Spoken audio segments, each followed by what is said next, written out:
예, 우리 본문 같이 읽겠습니다. 계시록 18장 1절부터 8절까지 번갈아 읽겠습니다.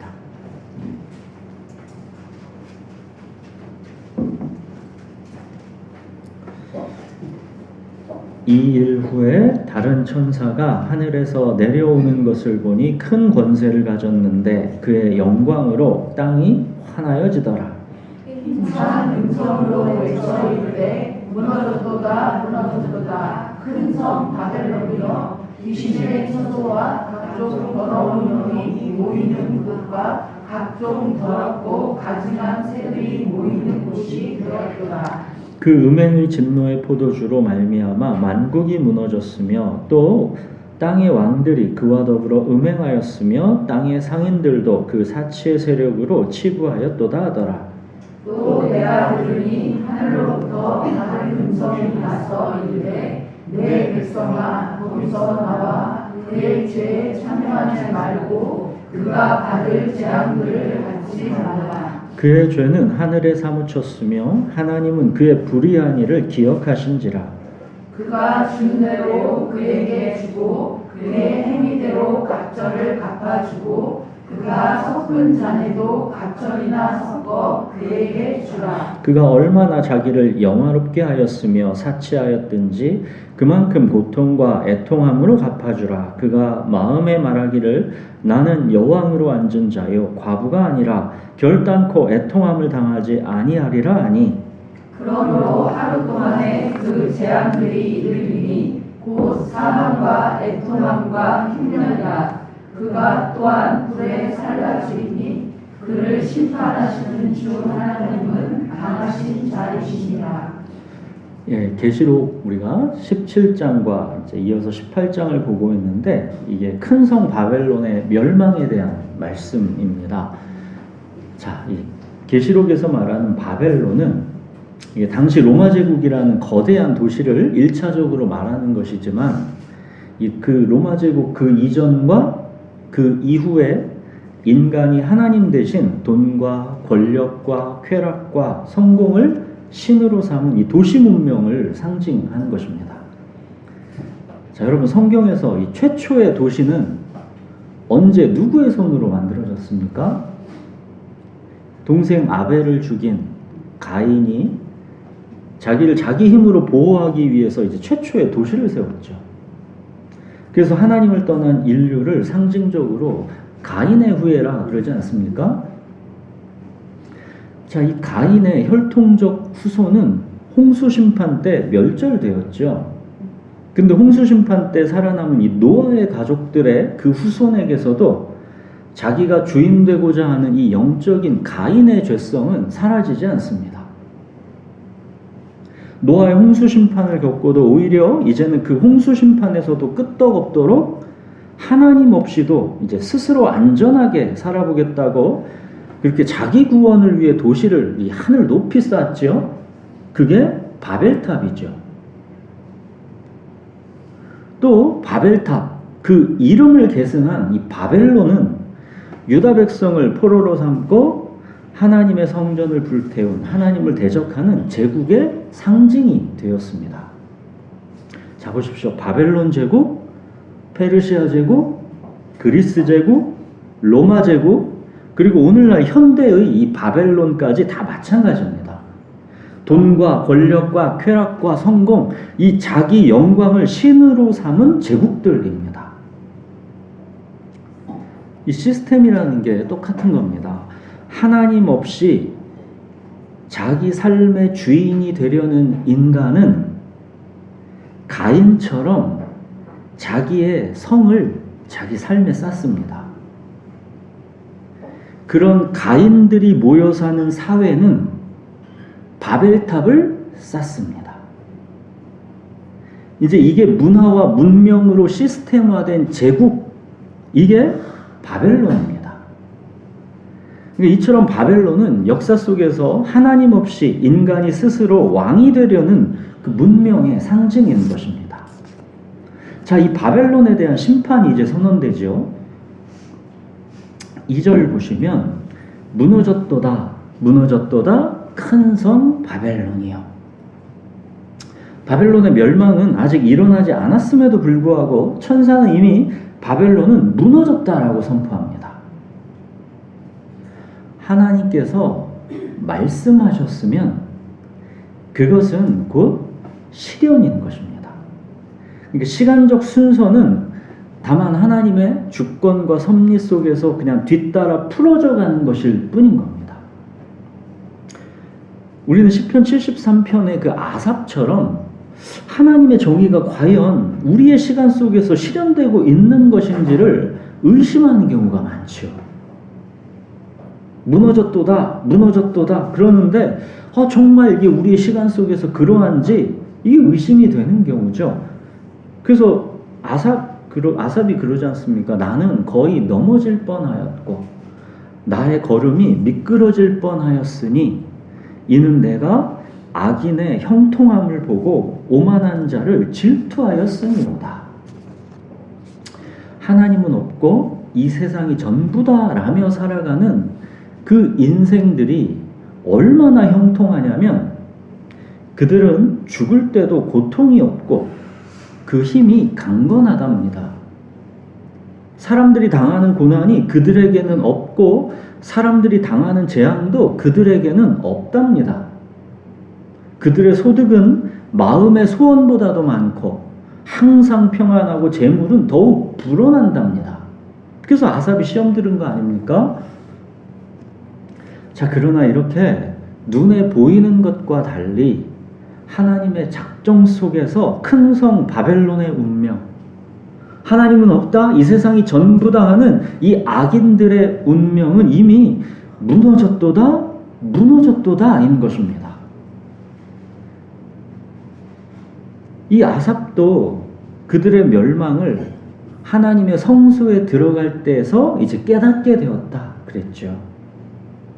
자, 여러분, 그런데 궁금한 게 있죠.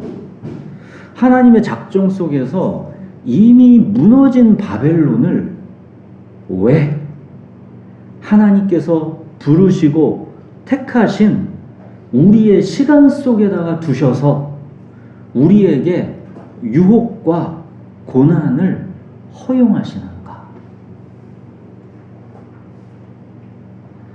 하나님의 말씀이 응하기까지 이 하나님의 주권적 섭리 그 속에 이제 성도는 빚어져 가는 것입니다. 바벨론 또한 성도의 삶에서 이제 합력해서 선을 이루게 하시는 연단의 도구입니다. 그냥 우리 광야의 학교인 것입니다. 자, 바벨론 포로 생활 70년이 이스라엘 백성에게 결코 낭비가 아니었다라는 것을 우리가 구약 이야기에서 쫙 보았지 않습니까? 또 지난주 말씀에서도 보았던 것처럼 하나님은 요셉이 형들의 미움을 받아 구덩이에 빠진 다음에야 대책을 마련하신 게 아닙니다. 하나님은 그 사건이 일어나기 전부터 이미 앞서서 그것을 목적 있는 파송으로 삼으셨다 그랬죠. 고통과 고난이 시작되기 이전에 하나님의 뜻, 하나님의 계획이 이미 앞서 있었다라는 것. 이게 하나님의 역동적 주권의 강력한 심장인 겁니다. 기독교 신앙은 이 믿음이 핵심인 것입니다. 여러분, 지금 우리가 이해할 수 없는 고통과 고난 속에 있다면 우리가 반드시 기억해야 할 확신은 앞서 보내셨으며 이겁니다. 요셉은 마침내 이렇게 자기 인생을 해석하고 고백하죠. 당신들은 나를 해하려 하였으나 하나님은 그것을 선으로 바꾸사 오늘과 같이 많은 백성의 생명을 구원하게 하시려 하셨나니. 이미 무너질 게 확정된 큰 성 바벨론은 바로 이런 이유 때문에 하나님의 말씀이 응하기까지 잠시 남아있을 뿐이라는 겁니다. 우리의 고통과 고난도 하나님의 목적 안에 있다는 겁니다.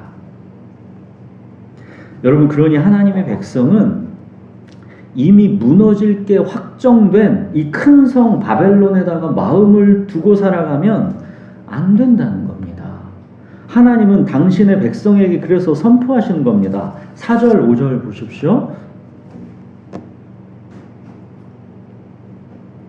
내 백성아, 거기서 나와 그의 죄에 참여하지 말고 그가 받을 재앙들을 받지 말라. 그의 죄는 하늘에 사무쳤으며 하나님은 그의 불의한 일을 기억하신지라. 자, 여러분, 큰 성 바벨론의 죄, 내 백성아 너희는 그 죄에 참여하지 말라 하는 그 죄, 그 실체가 뭡니까? 우리 수요일에 읽어봤잖아요. 자기 사랑입니다. 바벨론을, 그러니까 한마디로 이 바벨론을 정의하면 자기 사랑의 도시입니다. 여러분, 모든 죄의 가장 깊은 뿌리, 어쩌면 아무도 죄로 여기지 않는 이 치명적인 죄, 이 죄의 근본적인 실체는 자기 사랑입니다. 루터가 인간은 자기 자신 안으로 굽어든 존재다 그랬다 그랬죠? 하나님을 향해 열려 있어야 할 영혼이 오직 자기만을 향해 굽어 있는 상태. 이타적인 행동과 종교적인 이 열심마저도 결국 자기의 은밀한 만족을 추구하는 상태.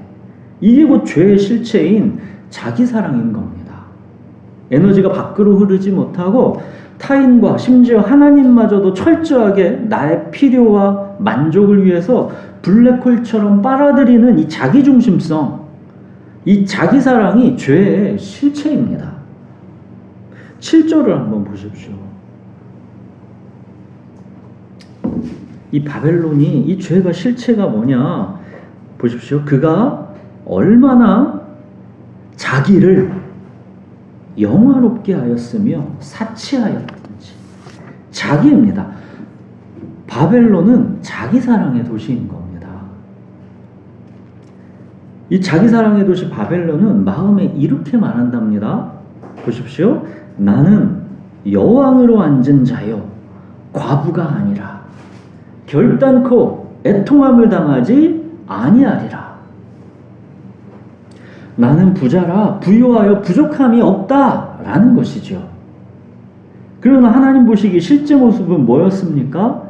네 곤고한 것과 가련한 것과 가난한 것과 눈먼 것과 벌거벗은 것을 알지 못하는도다입니다.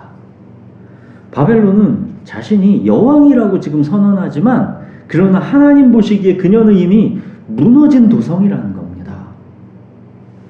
8절 보십시오.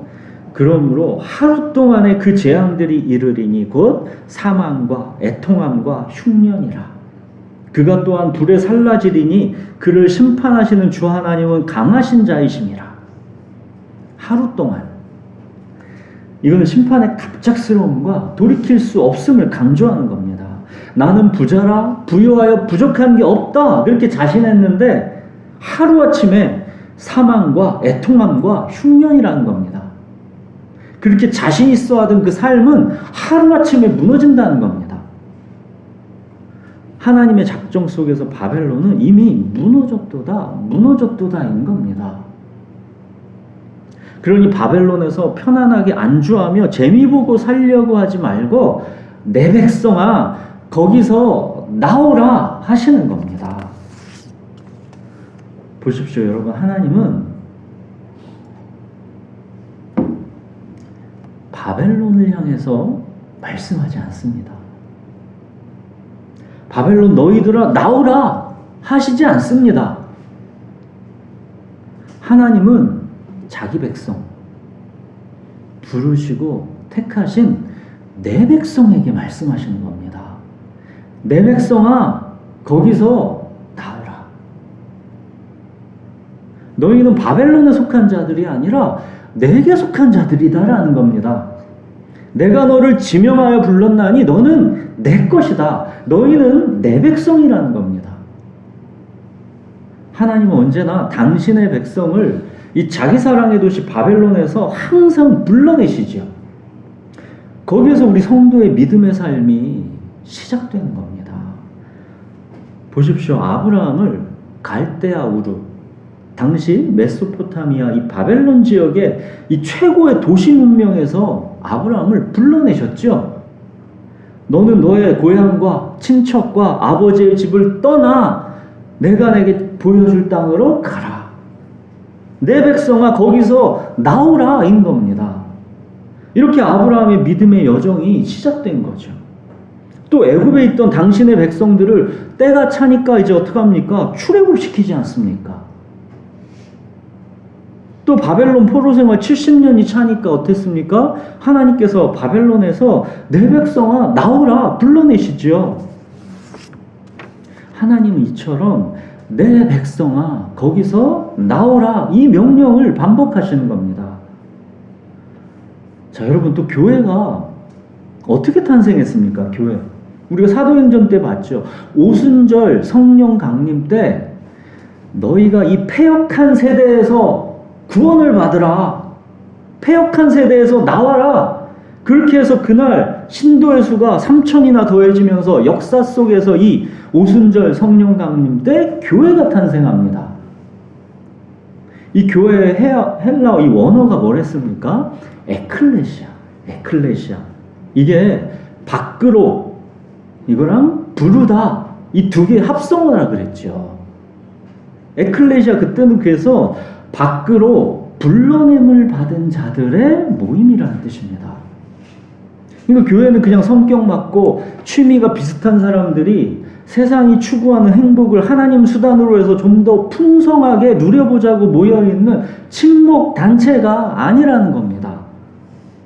내 백성아 거기서 나오라. 그렇게 하나님께서 세상 밖으로 불러내신 자들 에클레시아 이게 교회입니다. 여러분 교회는 우연과 혼돈의 세상에서 밖으로 불러내어져서 이제 하나님과 하나님의 주권과 섭리의 세계 속으로 들어와 있는 자들의 공동체 에클레시아인 겁니다. 우리의 삶은 그래서 세상처럼 우연과 혼돈 속에서 돌아가는 인생이 아니라 하나님의 주권과 섭리 속에서 하나님의 목적 안에서 이제 돌아가는 겁니다. 자, 근데 오늘날 문제는 교회 안에 자기 사랑의 도시 바벨론이 들어와 있다는 겁니다. 하나님은 내 백성아 거기서 나오라 해서 바벨론에서 건져낸 게 교회인데 오히려 지금 교회 안에 바벨론이 들어와 있다는 것. 이게 오늘날의 치명적인 문제인 겁니다. 예수님이 광야에서 받으신 이 세 가지 시험은 이 자기 사랑의 도시 바벨론이 교회 속으로 들어와 있는 그 형태를 잘 보여주는 겁니다. 그 세 가지 시험을 떠올려 보십시오. 자, 돌이 떡이 되게 하라. 내 육체의 편안함과 만족이 최우선이라는 겁니다. 돈이 전부야. 건강이 전부야. 성공이 전부야. 내가 편한 게 전부야. 이렇게 떡이 인생의 전부이고 하나님은 내 떡을 보장하는 수단이라는 겁니다. 자, 두 번째 시험. 성전에서 뛰어내려라. 하나님이 보호해 주실 것이다. 성공과 행복을 위해서 내가 원하는 곳으로 열심히 달려가는 내 삶에 하나님은 나를 따라다니면서 지켜주시고 보호해 주셔야 한다는 겁니다. 내가 원하는 것을 기도하면 당연히 들어주셔야 하고 나에게는 어떤 내가 원치 않는 일도 일어나면 안 된다는 겁니다. 자, 세 번째 시험. 내게 절하면 성공과 영광을 주겠다. 마귀가 그렇게 시험하죠. 육체의 만족과 세상의 영광을 위해서 세상의 방식과 가치관에 순응하고 살라라는 유혹입니다. 교회 그래 지금처럼 다녀. 교회는 다니되 굳이 힘들고 불편하게 세상과 구별되지는 말라는 겁니다. 똑같은 세상 욕망에다가 비나이다만 추가하라는 겁니다. 자, 이 세 가지 광야 시험, 이 유혹의 공통 분모가 뭡니까? 하나입니다. 자기 사랑. 이게 죄의 실체인 겁니다. 자, 하나님을 사랑하는가? 아니면 하나님을 나를 위해 이용하는가? 그겁니다. 자, 여러분, 에클레시아, 교회는 자기 사랑의 도시 바벨론에서 나온 사람들의 공동체인 겁니다. 세상 한복판에 살지만 세상의 가치관으로 살지 않는 사람들입니다. 여러분, 그렇다면 이 자기 사랑의 도시 바벨론에서 나온 하나님의 백성은 이제 어떻게 살아갑니까? 이제 더 이상 자기를 위해 살지 않고 주님을 위해 살아가는 것입니다. 예수님께서 그래서 우리에게 말씀하시는 거지요. 아무든지 나를 따라오려거든 자기를 부인하고 자기 십자가를 지고 나를 따를 것이니라. 예수님은 겟세마네 동산에서 자기를 부인한다라는 게 뭔지 이거 친히 우리에게 보여주시지 않았습니까? 아버지여, 만일 아버지의 뜻이거든 이 잔을 내게서 옮기시옵소서. 그러나 내 원대로 마옵시고 아버지의 원대로 되기를 원하나이다. 여러분, 내 백성아 거기서 나오라 하셔서 이 에클레시아 교회에 속하게 하신 거는 이제 더 이상 자기를 위하여 사는 삶의 종류를 의미하는 겁니다. 우리 중에 누구든지 자기를 위하여 사는 자가 없고 자기를 위하여 죽는 자도 없도다. 우리가 살아도 주를 위하여 살고 죽어도 주를 위하여 죽나니 그러므로 사나 죽으나 우리가 주의 것이로다. 이를 위하여 그리스도께서 죽었다가 다시 사셨으니 곧 죽은 자와 산 자의 주가 되려 하심이라. 이거 주보에 박혀 있잖아요. 주보에 박혀 있는 말씀입니다. 여러분, 우리 중 누구도 이제는 자기 자신을 위하여 살지 않습니다. 신앙의 삶은 자기를 위하여 사는 삶의 종류입니다. 자기 사랑의 종류입니다. 그리스도 안에 있는 새로운 피조물, 이전 것은 지나갔으니 보라 새 것이 되었도다. 이 새로운 피조물의 본질, 이게 뭐라고 그랬습니까? 새로운 피조물의 그 본질, 그 앞에서 그렇게 바울이 말하지 않습니까?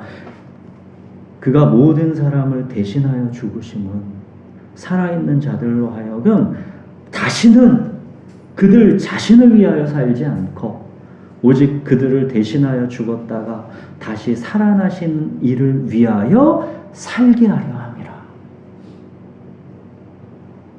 다시는 그들 자신을 위하여 살지 않고 자기 사랑의 존재에서 주를 위해 사는 존재로의 거듭남, 이게 새로운 피조물의 본질입니다.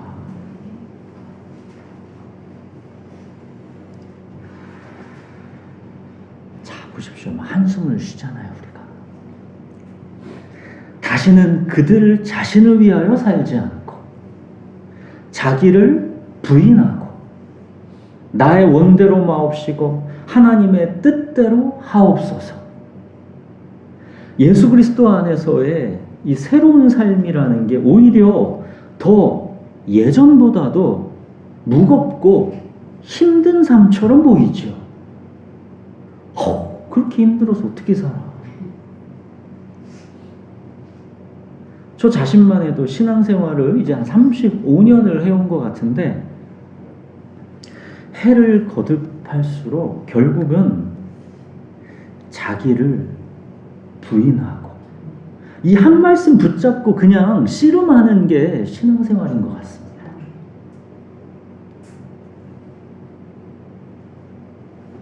또 사실 아직까지도 나의 원대로 마옵시고 아버지의 뜻대로 하옵소서. 이 자기 사랑과의 이 씨름은 어렵고 힘듭니다. 매일 힘듭니다. 자, 여러분, 근데 우리가 여기서 놓쳐서는 안 될 게 있습니다. 내 백성아 거기서 나오라, 이 명령은 오히려 우리에게 무거운 짐을 지워주시려고 그러는 게 아니라 비록 때로는 어렵고 힘들지라도 학교 다니는 게 쉽습니까? 학교 다니는 게 어렵지? 이 복된 삶으로의 초대라는 겁니다. 학교 다니는 게 힘들어도 고아처럼 놀러 다니는 게 쉬운 것 같아도 그거보다 어렵고 힘들더라도 비싼 등록금 부모님이 내주시고 학교 다니는 게 복된 삶이라는 겁니다. 하나님의 백성은 자기 사랑의 도시 바벨론에 나와서 어떻게 되는 겁니까? 여호와는 나의 목자시니 내게 부족함이 없으리로다.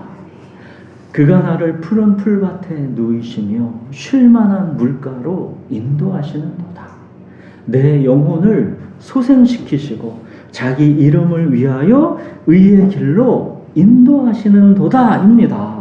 자기 이름을 위해서 의의 길로 우리를 인도하시는 이 길이 비록 쉽지 않고 어려울 수는 있으나 복된 길이요 복된 삶이라는 겁니다. 내 백성아 거기서 나오라. 이거는 각자 도생하는 삶에서 목자가 계신 삶으로의 부르심입니다. 여러분, 나는 여왕으로 앉은 자요 결코 애통함을 당하지 아니하리라. 지금 바벨론이 이렇게 막 자신하고 고백하죠. 이렇게 자랑하지만 바벨론이, 여러분 정말 바벨론에서의 인생이 이렇게 자신하는 대로 그렇습니까? 나는 여왕으로 앉은 자요 결단코 애통함을 당하지 아니하리라. 진짜 그렇습니까? 그 인생들이? 바벨론의 이 화려한 겉모습 뒤에는 스스로 자기가 주인이 되어야만 생존할 수 있다라는 이 끔찍한 불안과 두려움이 숨어 있는 거죠. 누가 나를 지켜줘? 결국 나밖에 없는 거지. 엄청 피땀 흘려 싸우는 겁니다. 스스로 자기가 주인이 돼서 하루하루 자기의 팔로만 자신의 이 모든 삶을 떠받쳐야 하는 이 각자 도생의 외롭고 무거운 생존 투쟁인 겁니다. 바벨론의 삶이 여기서 말하는 것처럼 쉬운 삶이 아닙니다. 그냥 겉으로는 화려하게 나는 여왕으로 앉은 자요 애통함을 당하지 않을 것이다 자신하지만 그 삶의 내용은 고통입니다. 내 백성아 거기서 나오라. 자기 사랑의 도시 바벨론에서 불려 나온 사람들, 에클레시아, 이 교회의 삶은 내 길, 내 생존, 내 안전을 이제 목자에게 맡기는 삶입니다. 이제 외롭고 무거운 각자 도생의 삶이 아닙니다. 목자의 섬세한 보살핌 속으로 들어오는 가장 복된 삶이 시작되는 겁니다. 목자가 인도하시는 이 길에 사망의 음침한 골짜기, 고난, 실패, 눈물, 고통이 있지요. 그러나 주께서 나와 함께 하심이라. 모든 것이 합력하여 선을 이루느니라 입니다. 우리가 이해하지 못하는 일조차 하나님의 역동적 주권 안에서 선한 목적을 위해 움직이고 있는 것입니다. 나의 좁은 시각으로 볼 때는 지금 내 처지와 형편이 선하지 않아 보일 수 있습니다. 내가 원하던 것이 주어지지 않고 내가 두려워하던 일이 일어나고 나의 계획이 무너질 수 있습니다.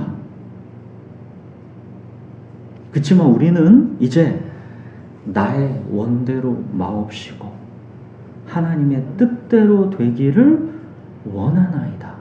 이 놀라운 믿음이 우리 안에 있는 겁니다. 이게 기적이죠. 이제 우리에게는 전능하신 목자가 계십니다. 우리의 좁은 시야로 내 삶을 통제하겠다고 고집할 필요가 없습니다. 하나님 꼭 이래야 되는데요. 이걸 고집할 필요가 없다라는 겁니다. 나의 원대로 마옵시고 하나님의 뜻대로 되기를 원하나이다. 이 결과가 뭐였습니까? 예수님의 이 고통스러운 기도의 결과가 뭐였습니까? 감히 누구도 상상할 수 없었던 부활입니다. 부활 승리가 내 원대로 마옵시고 아버지의 뜻대로 되기를 원하나이다의 결과입니다. 우리 목자이신 하나님은 그렇게나 놀라우신 하나님이십니다. 여러분, 나의 원대로 마옵시고 하나님의 뜻대로 되기를 원하나이다. 여기부터가 진정한 믿음의 시작입니다. 스스로 원하는 곳으로 다니던 삶, 여기까지는 하나님이 내 행복과 자기 실현의 수단이 되는 종교인 것이고, 우리가 처음에는 다 이렇지요. 내가 원하는 곳으로 이렇게 갈 테니까 내 행복과 자기 실현을 위해서 하나님께서 나를 지켜주시고 보호해 주십시오. 우리가 사실 다 이 종교로 시작하지 않습니까? 그렇지만 이 길은, 우리의 삶은 여기가 끝이 아닙니다. 목자이신 우리 주님은 자기 이름을 위하여 의의 길로 인도하십니다. 그 의의 길, 남이 내게 띠띠우고 원하지 아니하는 곳으로 데려가는 삶. 여기가 기독교 신앙의 시작, 믿음의 시작입니다. 자기를 부인하고 예수님이 가신 길을 따라가는 것, 이게 기독교 신앙입니다. 그리고 이 길은 비록 잠시 나그네로 살아가는 이 땅에서는 쉽지 않습니다. 고단하고 힘든 길일 수 있지만, 그래도 여러분, 이 길이 복된 삶입니다. 여러분, 복된 삶은 내가 모든 걸 완벽하게 통제하는 삶이 아닙니다. 모든 게 내 뜻대로 되는 것, 그게 복된 삶이 아닙니다. 원하는 모든 걸 다 가졌다고 그게 복된 삶은 아닌 겁니다. 내 인생에 목자가 계시는 삶. 내가 나를 책임져야 하는 각자도생의 삶이 아니라 나를 부르시고 택하신 전능하신 하나님께서 나를 책임지시는 삶. 이게 진짜 복된 삶입니다. 내 평생에 선하심과 인자하심이 반드시 나를 따르리니 내가 여호와의 집에 영원히 살리로다. 이게 복된 삶. 여호와는 나의 목자시니 내게 부족함이 없으리로다 입니다. 우리 기도하겠습니다.